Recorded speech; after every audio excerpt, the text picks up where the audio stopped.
Hello दोस्तों, मेरा नाम है सचिन नेगी। आज मैं आपको कक्षा 10 का एक्सरसाइज 6.3 का क्वेश्चन नंबर 6वां कराऊंगा। दोस्तों, हमारा 6वां क्वेश्चन हमसे कहता है कि दी गई आकृति में यदि त्रिभुज ए बी ई सर्वांगसम है और समरूप भी है त्रिभुज ए सी डी के, तो दर्शाइए कि त्रिभुज ए डी ई समरूप है त्रिभुज ए बी सी के। यानी दोस्तों हमें दिया है कि जो त्रिभुज है, यानी हमें इस आकृति में दिया है कि त्रिभुज ए बी ई वाला जो त्रिभुज है, यानी ये वाला जो त्रिभुज है दोस्तों, वह सर्वांगसम है और समरूप भी है त्रिभुज ए सी डी के। यानी ये वाला जो त्रिभुज है वह इस वाले त्रिभुज के सर्वांगसम भी है और समरूप भी है। दोस्तों, इसका मतलब ये है कि जो ये दोनों त्रिभुज हैं वह एक ही माप के हैं और एक जैसे दिखाई भी देते हैं।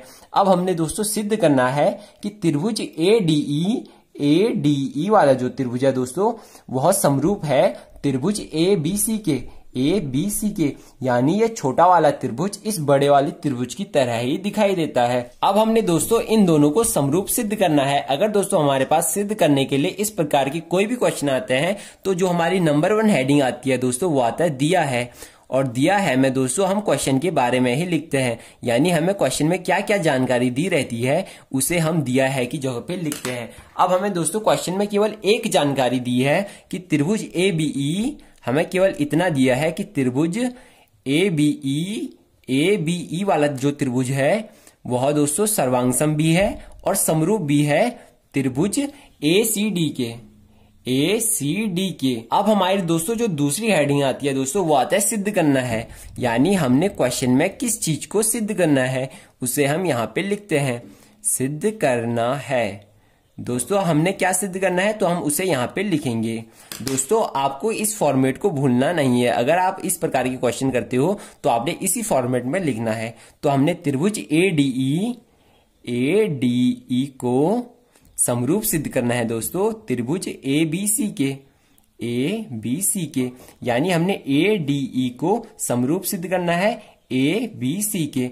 और हमें क्या दिया है, ए बी ई जो है वह सर्वांगसम भी है और समरूप भी है ए सी डी की। अब दोस्तों वैसे हमारी तीसरी हेडिंग रचना की आती है, पर दोस्तों इसे सिद्ध करने के लिए हमें इस चित्र में कुछ भी फेरबदल करने की आवश्यकता नहीं है। इसलिए दोस्तों हम रचना को छोड़ देंगे और जो हमारी अगली हेडिंग है प्रमाण की, उसे लिखेंगे। प्रमाण में दोस्तों हम वो चीजें लिखते हैं जो हमें इसे सिद्ध करने के लिए हमें जो जो दिखाना पड़ता है उसे हम प्रमाण में लिखते हैं। अब हमें दोस्तों क्या दिया है, हमें दिया है कि ये दोनों त्रिभुज समरूप भी है और सर्वांगसम भी है। तो दोस्तों मैं यहाँ पे लिखता हूं त्रिभुज ए बी ई तथा त्रिभुज ए सी डी में आपने केवल इन दोनों त्रिभुजों को ही देखना है। एक ए बी ई को देखना है, एक ए सी डी को देखना है। आपको अच्छे से समझाने के लिए मैं इन दोनों का एक अलग से रफ चित्र बना देता हूं। दोस्तों ये मैंने एक ऊपर की लाइन खींची, ये इधर की लाइन आ गई और ये वाला चित्र है हमारा ए ई बी वाला। अब दोस्तों मैं एक ये वाला चित्र भी बनाता हूं। अब ये वाला चित्र मैंने बनाया ऐसे करके। दोस्तों अगर आप इन दोनों चित्रों को देखोगे तो ये दोनों चित्र हमारे सर्वांगसम भी है और समरूप भी है। यानी दोस्तों ये दोनों त्रिभुज हमारे सर्वांगसम भी है और समरूप भी है।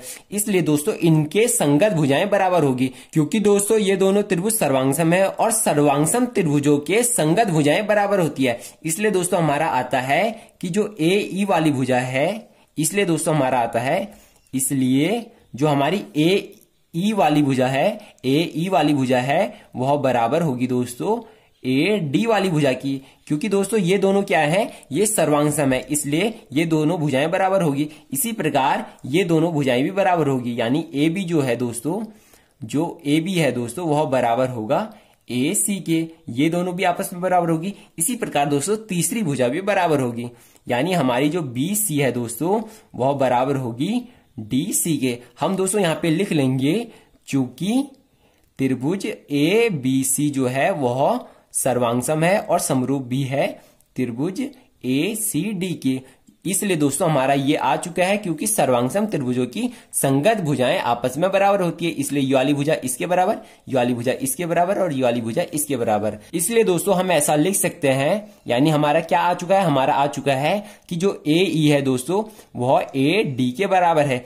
दोस्तों अगर मैं ए ई को ए बी से भागा देता हूं, यानी मैंने दोनों साइड ए बी से भागा दिया, यानी इसको भी ए बी से भागा दिया और इसको भी ए बी से भागा दिया, तब भी इनके मानों में कोई परिवर्तन नहीं होगा। जैसे दोस्तों मैं लिखता हूं 4 = 4, अब मैं इस साइड भी 2 से भागा देता हूं, इस साइड भी 2 से भागा देता हूं, तब भी हमारा 2 = 2 आता है। पहले भी हमारा बराबर था, अब भी बराबर है। इसी प्रकार हमारा ए ई = ए डी है, अब मैं दोनों साइड ए बी से भागा देता हूं, तब भी इनके मानों में कोई परिवर्तन नहीं होगा।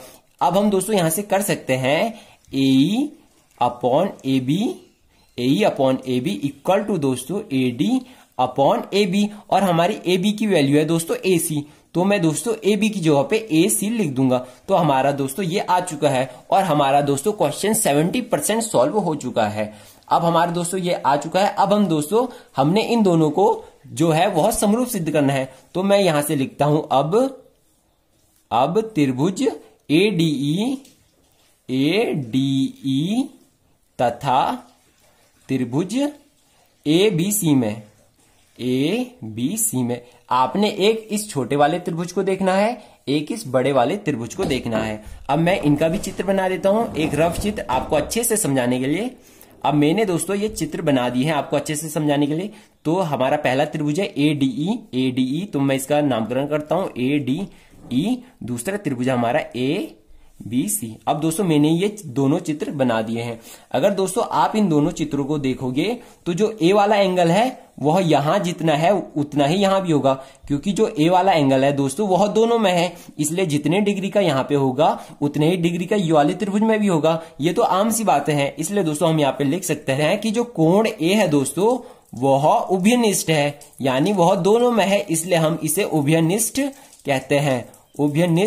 कहते हैं। इसलिए दोस्तों ये जो कोण ए है दोस्तों वह दोनों में है, इसलिए हम इसे उभयनिष्ठ कहेंगे। और हमारा क्या आ चुका है, हमारा ये आ चुका है, हम इसे समीकरण 1 लिख लेंगे। तो हम यहाँ पे लिखेंगे समीकरण 1 से हमारा ये आ चुका है A upon A B equal to A D upon A C. इसे हमने दोस्तों समीकरण 1 से लिख लिया है। अब आप दोस्तों समीकरण 1 को ऐसा भी कर सकते थे, यानी हमारा A upon A B equal to आया था A D upon A B. हमने ए बी का मान चेंज किया था।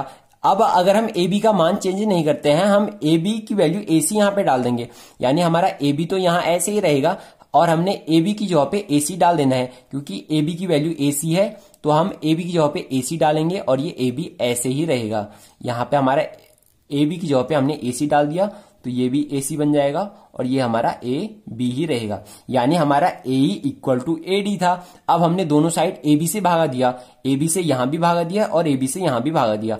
अब हमने इस वाले ए बी को ए सी में चेंज कर दिया, इस वाले जो ए बी है दोस्तों उसे हमने ए सी में चेंज कर लिया, तो हमारा दोस्तों ये आता है, यही मैंने यहाँ पे भी लिखा है।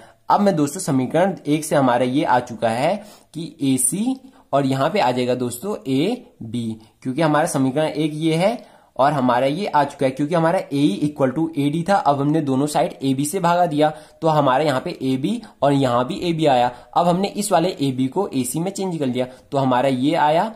अब हमारा दोस्तों ये आ चुका है। अगर दोस्तों आप इन दोनों त्रिभुजों को देखोगे तो हमारा ए यानी ए अपॉन ए सी है, ए अपॉन ए सी है इक्वल टू दोस्तों A D upon A B है, यानी A D upon A B है। यानी दोस्तों हम यहाँ पे साइड एंगल साइड प्रमेय का यूज करेंगे, साइड एंगल साइड समरूपता कसौटी का यूज करेंगे दोस्तों, कसौटी, जिसे दोस्तों हम प्रमेय 6.5 भी कहते हैं, प्रमेय 6.5 भी कहते हैं, साइड एंगल साइड समरूपता कसौटी। दोस्तों इस समरूपता कसौटी के अनुसार दोस्तों यदि दो त्रिभुजों में पहले त्रिभुज का एक कोण दूसरे त्रिभुज के एक कोण के बराबर हो तथा उन कोणों के अंतर्गत आने वाली भुजाओं का अनुपात बराबर हो, इसलिए वह दोनों त्रिभुज समरूप होते हैं। हमारे पास ये दो त्रिभुज है, हमने इन दोनों को समरूप सिद्ध करना था। अब हमारा आ चुका है कोण ए के बराबर है, क्योंकि ये दोनों में उभयनिष्ठ है। और हमारा समीकरण 1 से दोस्तों आ चुका है कि A upon A C equal to है A D upon A B. इसलिए दोस्तों पहले त्रिभुज का एक कोण दूसरे त्रिभुज के एक कोण के बराबर है तथा इन कोणों के अंतर्गत आने वाली भुजाओं के अनुपात भी बराबर है। इस कोण के अंतर्गत दो भुजाएं आती है, इस कोण के अंतर्गत भी दो भुजाएं आती है और इन कोणों के अंतर्गत आने वाली भुजाओं का अनुपात भी बराबर है, क्योंकि हमारा आ चुका है A upon A C equal to है A D upon A B.